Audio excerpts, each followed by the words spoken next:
Christmas ornaments, drywall, and Epstein. Name 3 things that don't hang themselves. Yes, that is, of course, the great and always hilarious Senator John Kennedy. Not the one that went on to become president and then was shot and killed by a communist, but the other one. And now, James Marshall Hendricks.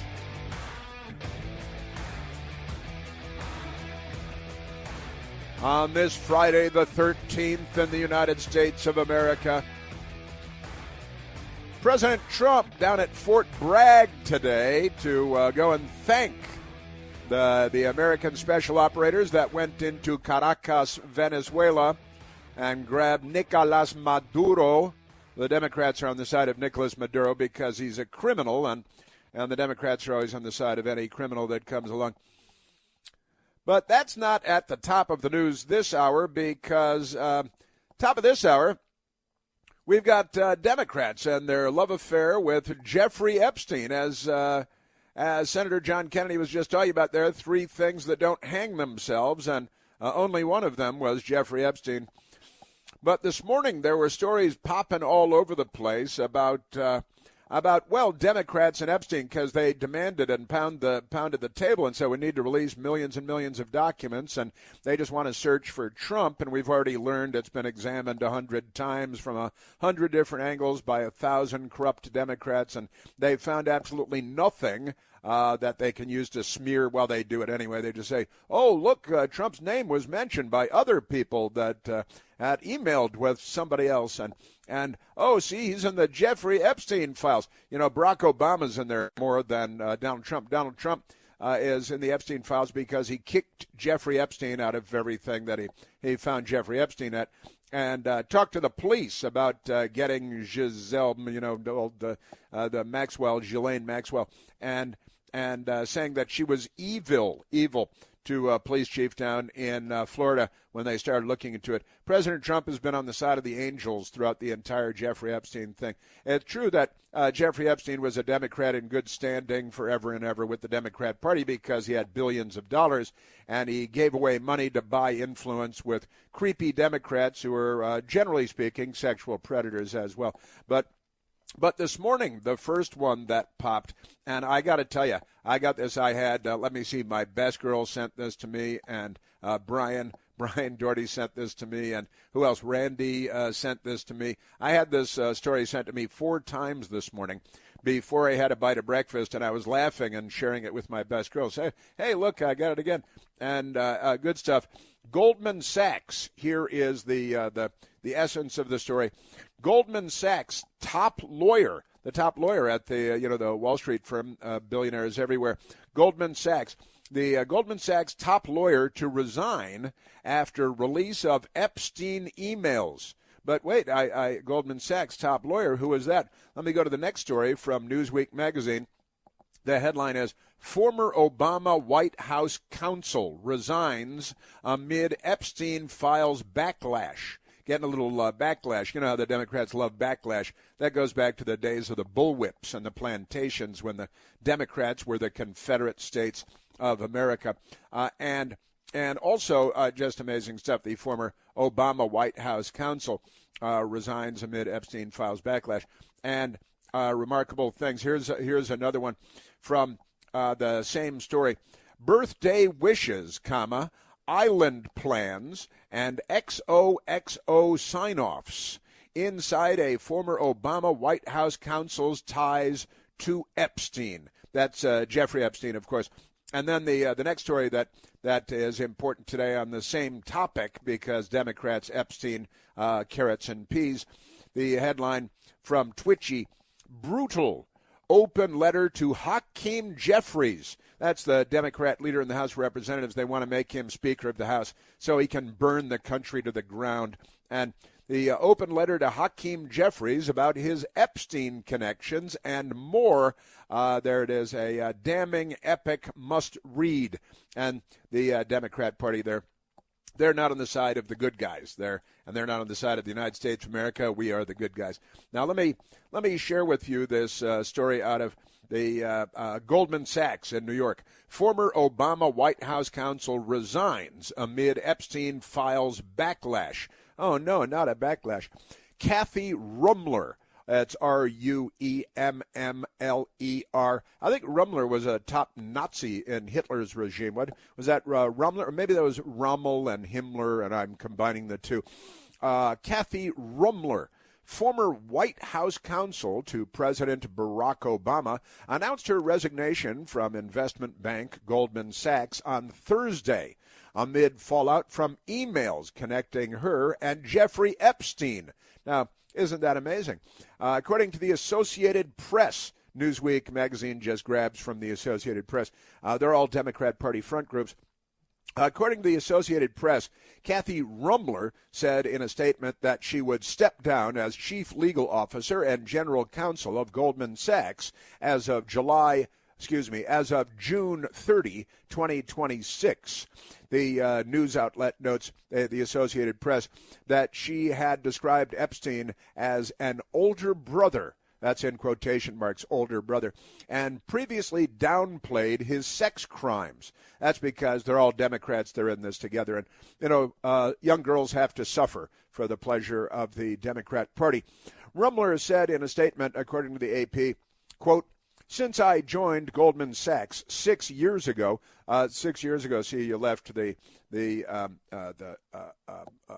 Obama White House and did a little bit of corruption, and then, hey, Goldman Sachs wants to hire me because I'm an Obama girl. And turns out she's also a Jeffrey, because you know how they are. She is and Jeffrey Epstein girl as well. And that's because they're all Democrats. She said in a statement, "Since I joined Goldman Sachs 6 years ago, it has been my privilege to help oversee the firm's legal, reputational," sure, Jeffrey Epstein, "and regulatory matters, to enhance our strong risk management processes and to ensure that we live by our core value," that's only one value, "of integrity in everything we do." That's their one value, integrity in everything they do, except the Jeffrey Epstein thing. "My responsibility is to put Goldman Sachs' interests first, and Jeffrey Epstein second," I think is the other thing. The Associated Press also reports that Kathy Rummler received a luxury fur coat and handbags from Jeffrey Epstein during her time in private practice, and said, she responded to Jeffrey Epstein when he sent the fur coat along and the luxury handbags, maybe a little mogambo going on the side. And she wrote, "So lovely and thoughtful," she wrote to Jeffrey Epstein. And she wrote, "Thank you to Uncle Jeffrey." That's what she wrote with 3 exclamation marks. Thank you to Uncle Jeffrey. This is Barack Obama's White House counsel. And the Democrat Party is represented by Frau Rummler. And she wrote to Jeffrey Epstein, "So lovely and thoughtful," the luxury handbags and the fur coat, of course. They described it as a luxury fur coat as opposed to like rabbit hair, something like that. "So lovely and thoughtful of you. Thank you to Uncle Jeffrey." So there it is. Rummler had recently called Epstein a monster. That's because she lies about stuff when she sees there might be political liability for her and financial liability for her.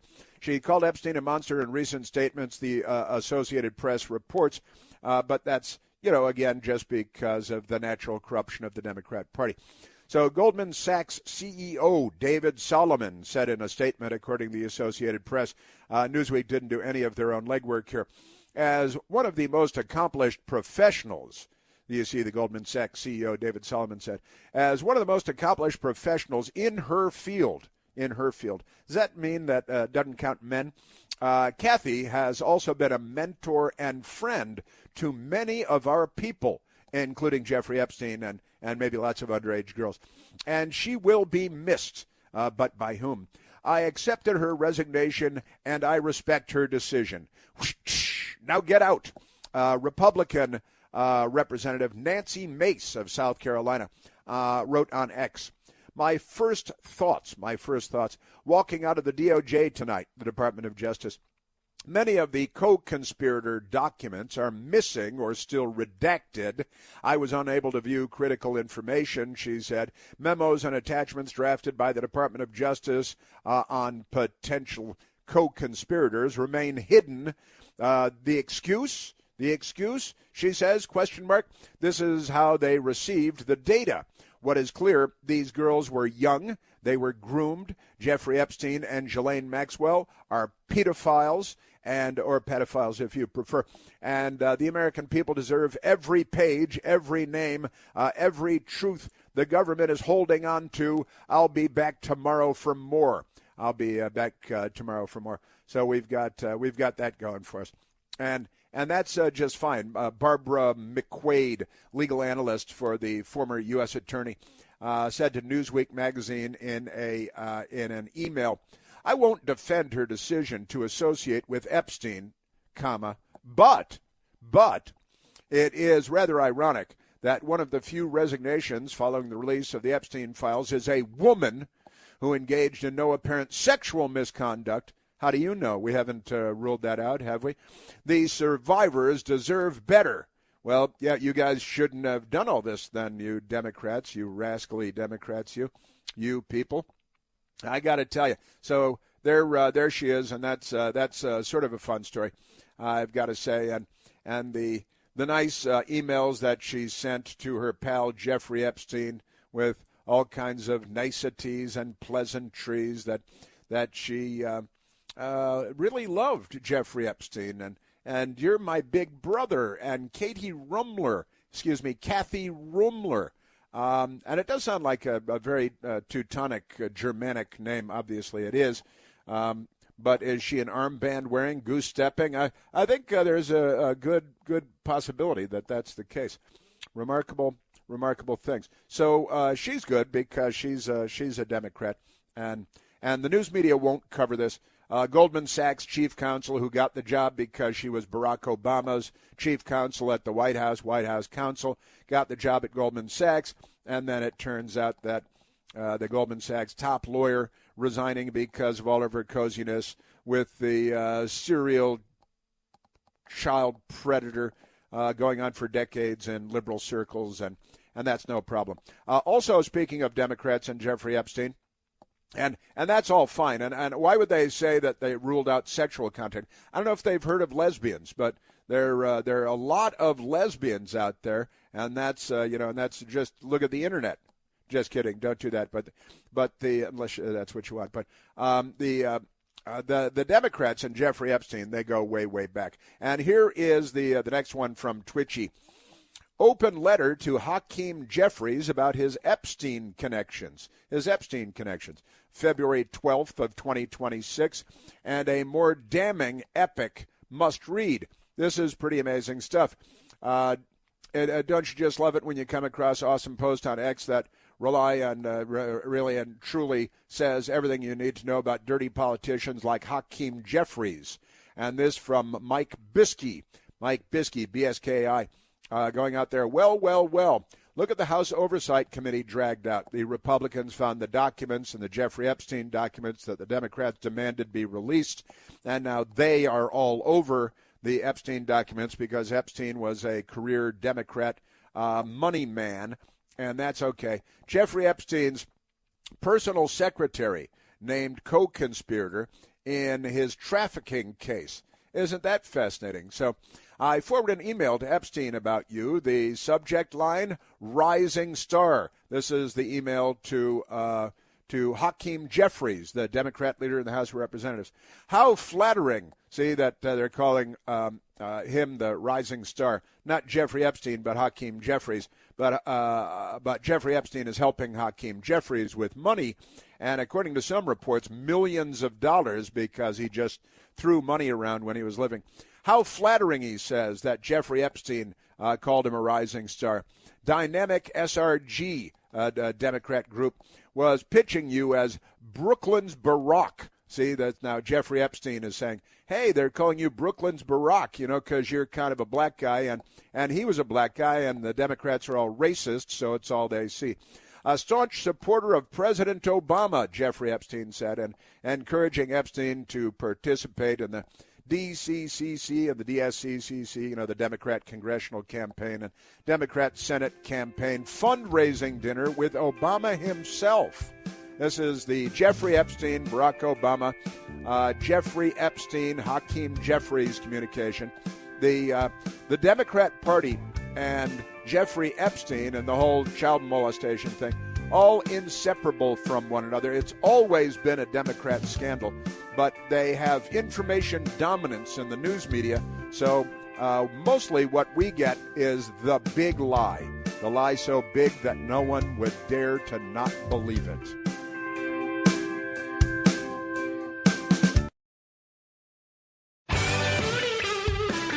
You see, I told you about the New York Times marijuana story earlier this week where they said more people smoke pot every day in America than drink alcohol every day. Well, the New York Times has been forced to come back and, let's just say, update their claims. Let's go to the telephones. I want to update you on that. Let's go to the telephones, Michael. Let's go to Brian calling from Potomac, Maryland. Brian, you're on the Chris Plant Show. Hey, Chris. Thanks so much for taking my call. Just got to say, I love Donald Trump. I think what he's doing with his everything is just going great, with the exception of Pam Bondi, who I have no faith and trust anymore in. She's a big blowhard, a loudmouth, and if she isn't prosecuting and arresting people for child rape, which I crazy thought was illegal and wrong and one of the most grievous wrongs there is, right? Doesn't that basically give license and tacitly support that activity and basically turn a blind eye to it? Well, yes, and this whole Epstein charade has been going on literally for decades now, and we've been, the American people and the legal system and the young women that were abused by the Democrat cabal of Jeffrey Epstein. Nobody's getting justice here. The Democrats paraded a few women up on Capitol Hill the other day, and they honestly, one in particular kind of made a clown of herself. But you're right. If you don't see these people in handcuffs and orange jumpsuits and getting perp walked and being prosecuted with the women that were young underage girls at the time, these people need to testify against the bad guys. And I gotta tell you also, Brian, that these women should be naming names, shouldn't they? Absolutely. I mean, this is at a point where it's almost just laughable. I thought I heard Pam Bondi say something to the effect that you can't go after all of them because the whole system would collapse. Who wants to live under a system run by pedophiles? If that's a fact, the whole system would collapse. Then my response to that, Brian, is let's collapse the system, right? Because if this is what it depends on, it shouldn't be allowed to stand.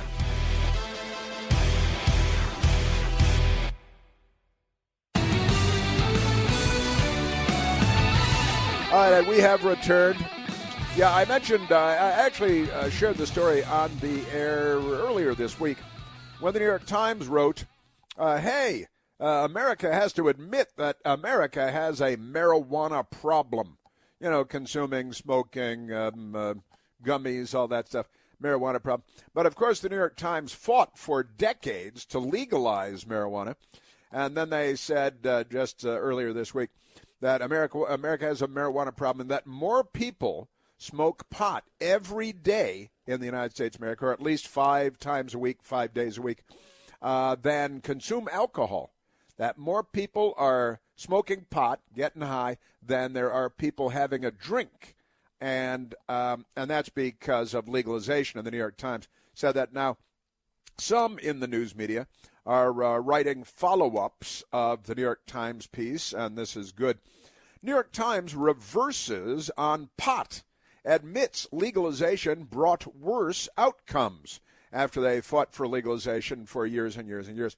And now this is TNND, and it's Channel 12 news, but they're grabbing from the Associated Press and elsewhere. The New York Times editorial board backpedaled its more than decade-old stance, that legalizing marijuana, quote, would bring few downsides, end quote, and that it is what the New York Times called a harmless drug that might even bring net health benefits, end quote. And the New York Times writes now, the unfortunate truth is that the loosening of marijuana policies, especially the decision to legalize pot without adequately regulating it, has led to worse outcomes than many Americans expected. That's then the New York Times said for years. So they were wrong about everything, as they always are. The opinion board at the New York Times wrote in a piece titled, "It's time for America to admit that it has a marijuana problem." All right? And they say, it is time to acknowledge reality and change course. So now they're this stodgy, uptight, Hugh Beaumont types over here.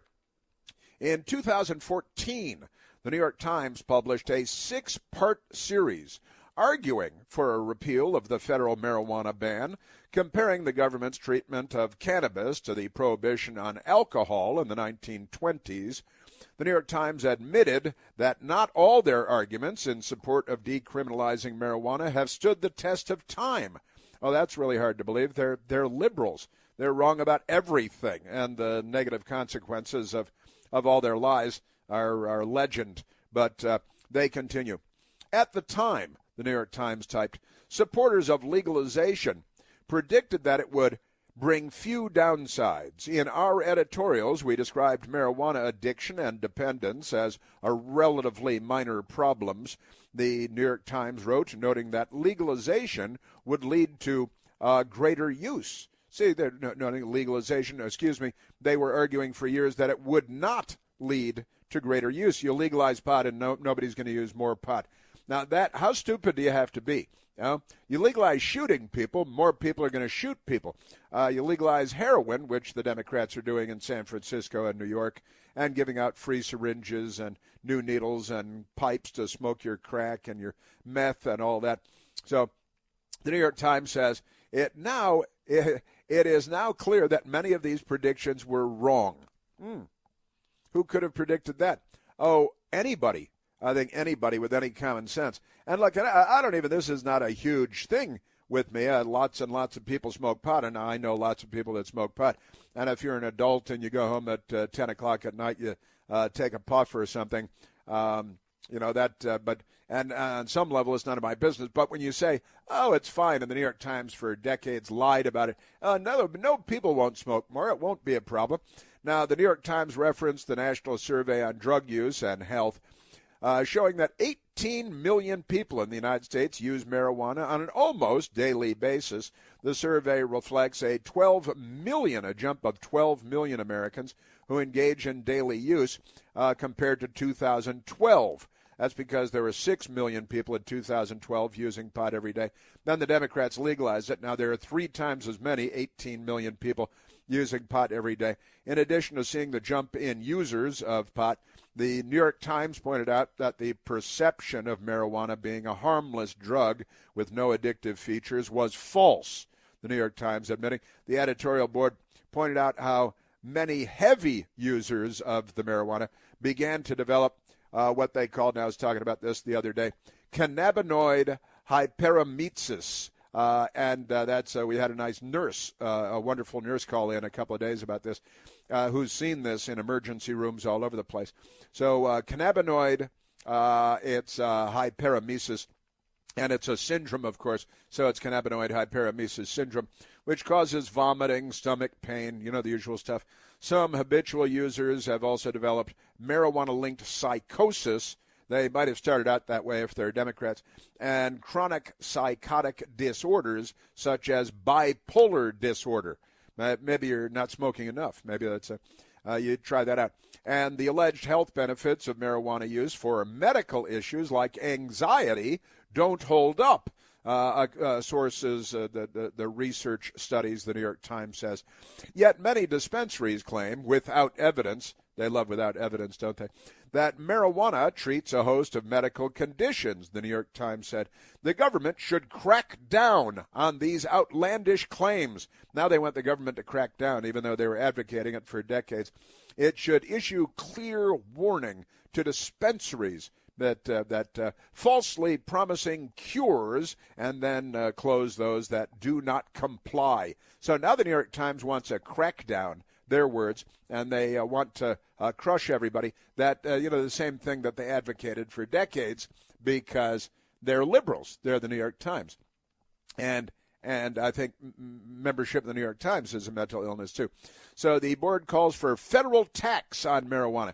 That's now they want to tax it because the Democrats, they said, like in Evanston, Illinois, they legalize marijuana and they sell marijuana, and they tax the hell out of it in Evanston, Illinois, bordering Chicago to the north along Lake Michigan, Northwestern University and all that. And they said, and we're going to take the profits from the taxes on marijuana and give those taxes to black people that live in Evanston as reparations for things that happened centuries ago to other people at the hands of Democrats. But there it is. So now the New York Times board calls for federal tax on marijuana. That's a shock. And putting a cap on THC levels. How do you do that? In marijuana products. And taking serious action on medical marijuana. So, listen, the New York Times is back to the 1950s. The larger point the New York Times says is that a society should be willing to examine the real-world impact of any major policy change. No kidding.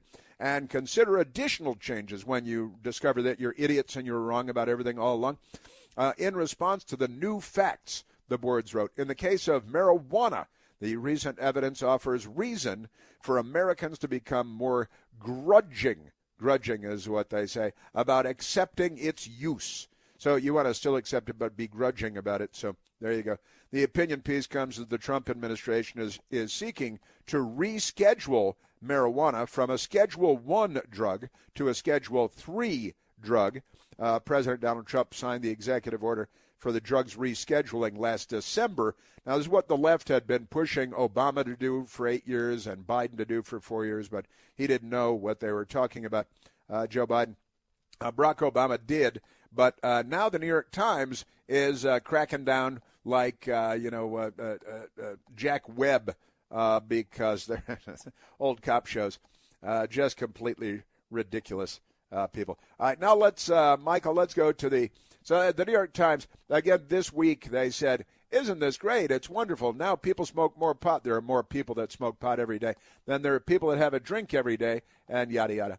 All right, and with that, Michael, let's go to the telephones. Let's go to Jim, calling from Fredericksburg, Virginia. Jimmy, you're on the Chris Plant Show. How you doing, Chris? Thanks. Hey, I'm great, Jim. What do you say? Nothing much.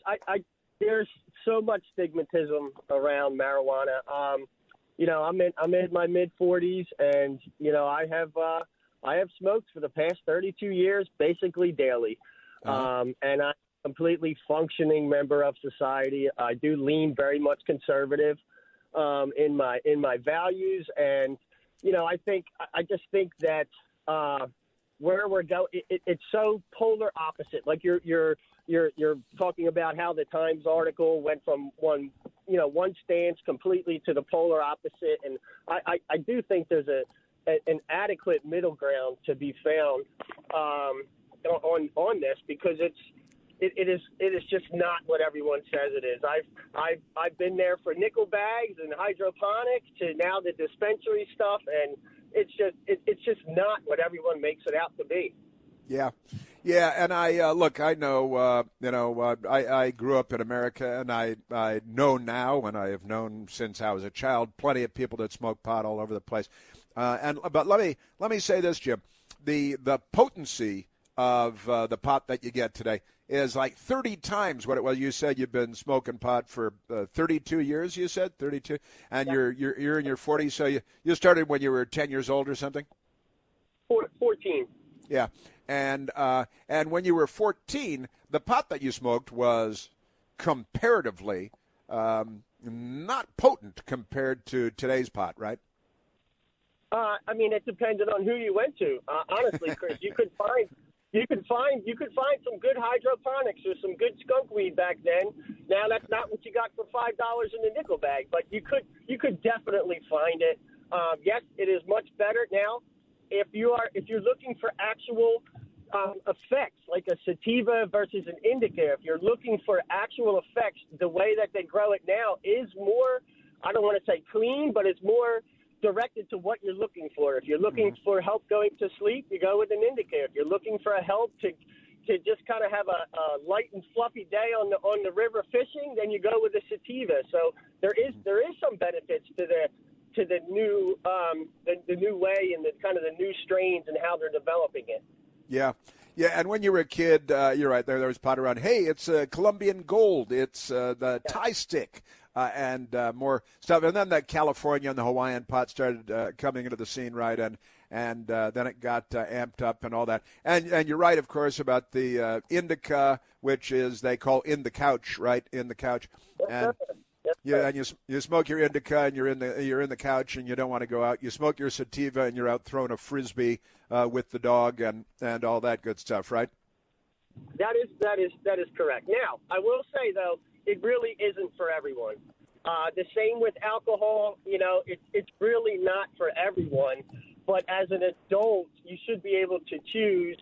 You know, if alcohol is not your thing and you want to unwind after work.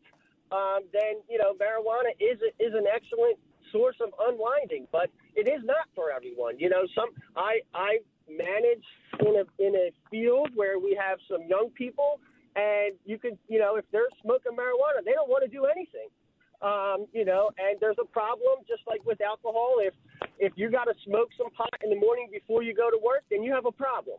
You know, but if you work all day and you come home and you put a heck of a shift in and decide to roll a joint instead of drinking 3 beers, man, I can't grasp what the problem is there. And I'm just speaking from experience. Yeah. Yeah, from personal experience. And obviously, people that you know, you're in your mid-40s, your friends, probably mostly smoke pot, family members, probably. And look, I've seen the same thing. I grew up in the same country you grew up in, and I've never thought of it as being really a big deal.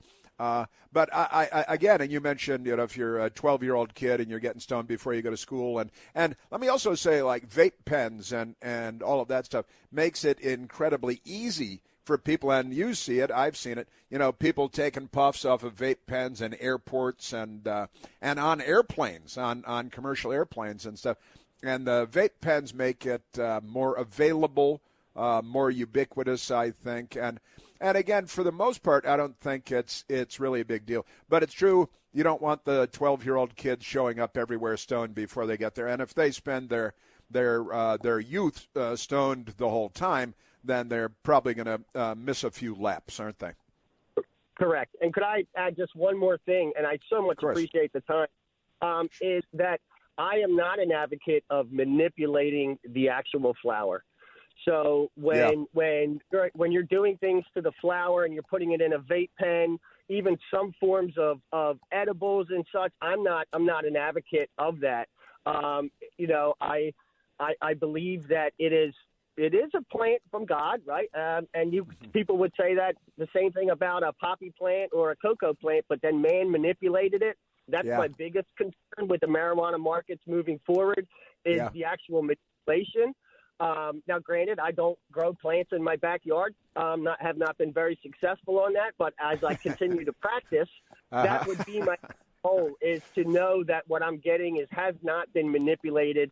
So I'm totally anti-vape, anti-wax and oil and dabs and all the things that they're doing just to make it stronger and stronger. I don't believe it needs to be that. So maybe that's where some regulation would be helpful. But yeah, man, Chris, thank you. So I listen to you every day. I really appreciate your time and this amount of time to talk on this. Sure, man. Happy to have you on. And it's, you know, the New York Times, right, they were legalize it. Then they say, oh, no, the moment it happens. They've got a marijuana problem in America, and now they're reversing.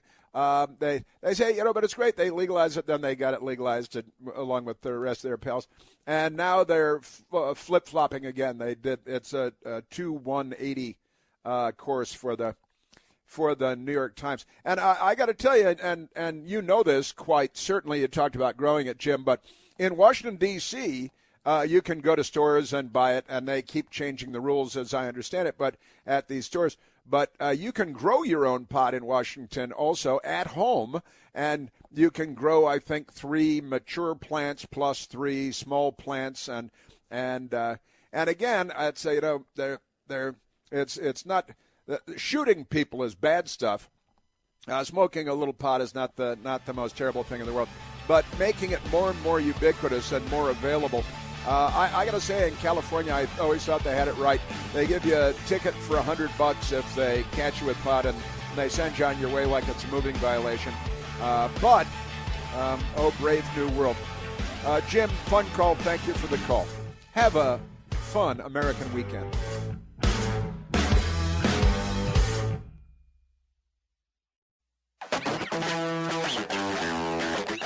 I have 2 Olympic stories to share with you, too. One has to do with Ukraine and communists murdering people. The other has to do with French judge being a crook, criminal, stealing, all that stuff. And I'll get to those after the top. Right now, let's go back to the phones. Let's go to Bob calling from Pensacola, Florida. Robert, you're on the Chris Plant Show. Thank you very much, Chris.